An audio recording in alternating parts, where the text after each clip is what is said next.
Hello, Kevin Annett again, reading another excerpt from my upcoming book, Unrelenting.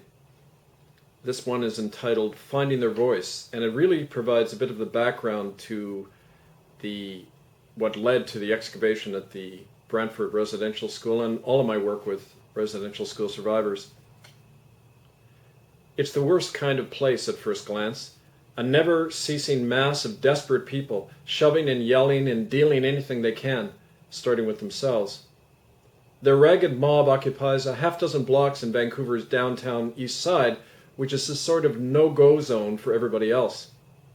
The cops tend to just hover by in their cruisers and rarely intervene with the crowd, save for the occasional easy bust or easier payoff. And it goes on like that all the time, day and night, rain or sun. But amidst this Dantean scene of hungering flesh are many of my friends and colleagues, for the Hastings Street crowd is mostly Aboriginal. And it was these people who were the force that brought the Canadian Holocaust to light, first by their voices and then with their bodies. After our boarded tribunal into the residential schools in the summer of 1998, I could find no publisher for my book Hidden from History, the Canadian Holocaust, so I returned instinctively to the Hastings Strip, where years before I had worked as a United Church street minister.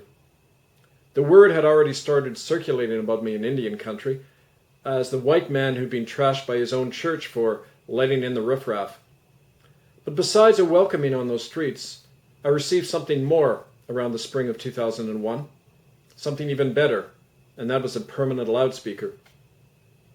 His name was Don Norden, and he worked at Vancouver Co-op Radio, situated right in the heart of the Hastings Strip.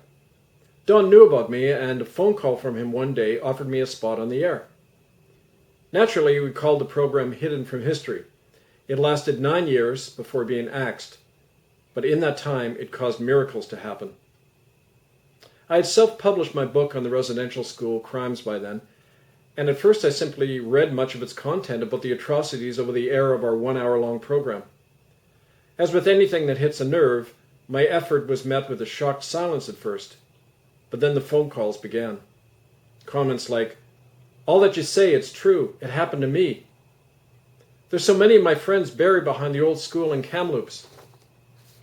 That brother Terence McNamara who murdered Richard, he's still alive. He's living up in Terrace."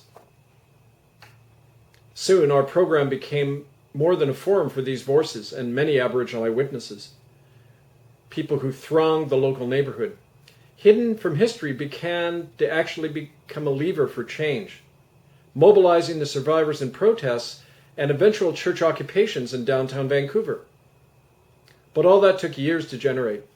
First, we had to slog through all the hard and unrewarded days of documenting the truth and rallying and helping the eyewitnesses. Lots of my own thinking had to go out the window during that time, like that fanciful notion I'd been infected with hanging around middle-class churches, that I was to be a, quote, voice for the voiceless.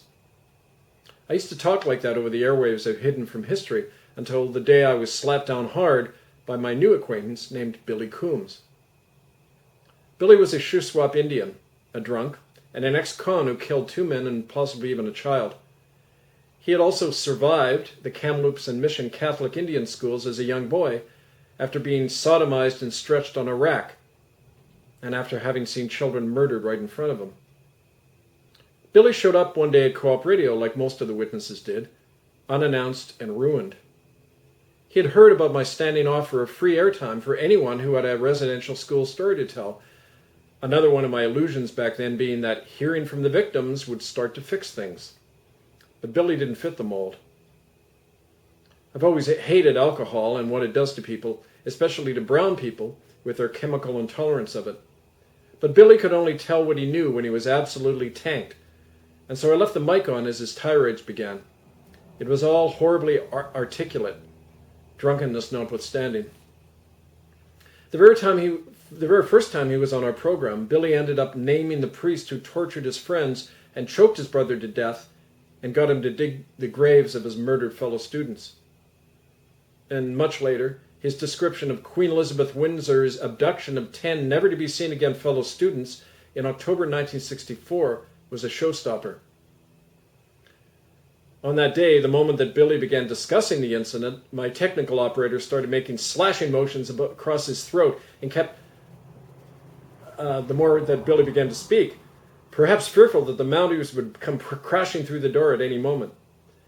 And then the station manager, an officious toad named Leela, appeared like some enraged potentate and glared solemnly at us through the glass. I was supposed to get the message. Well, I must not have, because Billy spoke to the end of the program and then unceremoniously stumbled out of the studio past a disgruntled Leela. But before he left, Billy asked if he could come back on the next show the following week.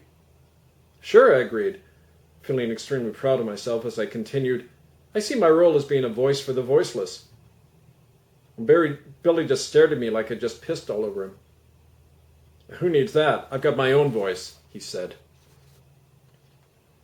Later, Leela told me that I couldn't have any more drunken people, she meant Indians, on the program.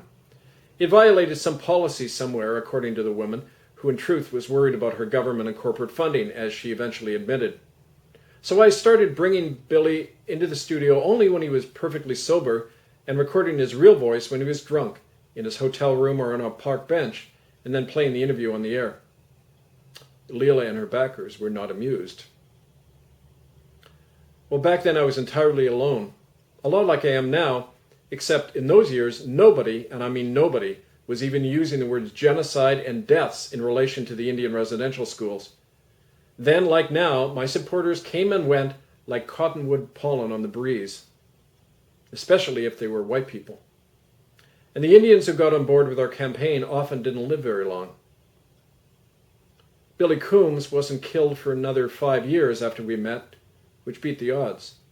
He started accompanying me and a few others to our regular picketing of the local Anglican, Catholic, and United churches, especially after we launched Aboriginal Holocaust Memorial Day on April 15, 2005, when we publicly remembered all of the children who'd been killed or died in the Indian residential schools.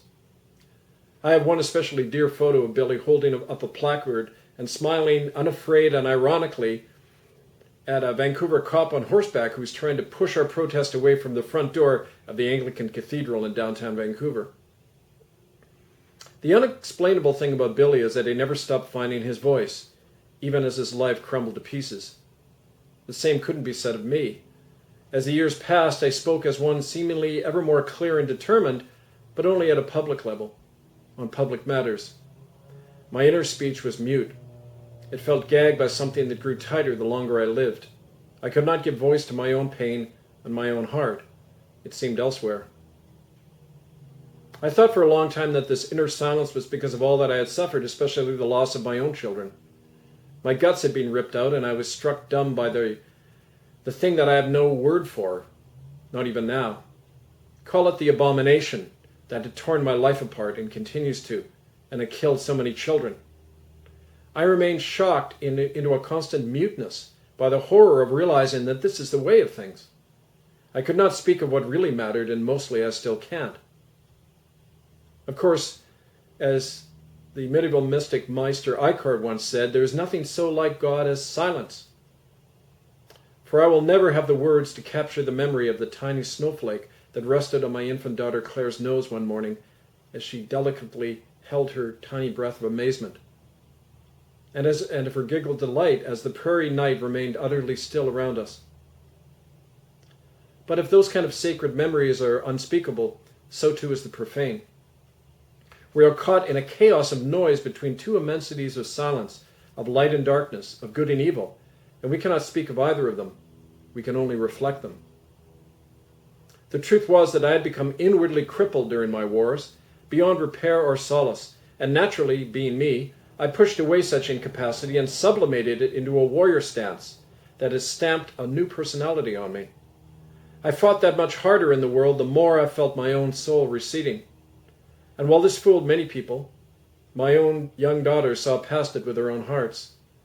I saw their knowing of me in their eyes, but still I could not speak to them from that place of suffering, of authenticity. I feared for them.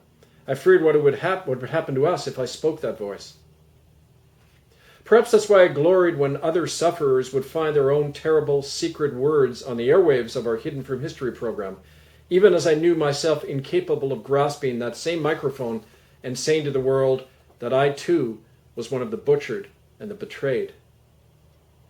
And then one day, the sweet voice of Antigone found me from a Greek play 2,500 years old, and with its words shone into my recesses the truth of what I had become.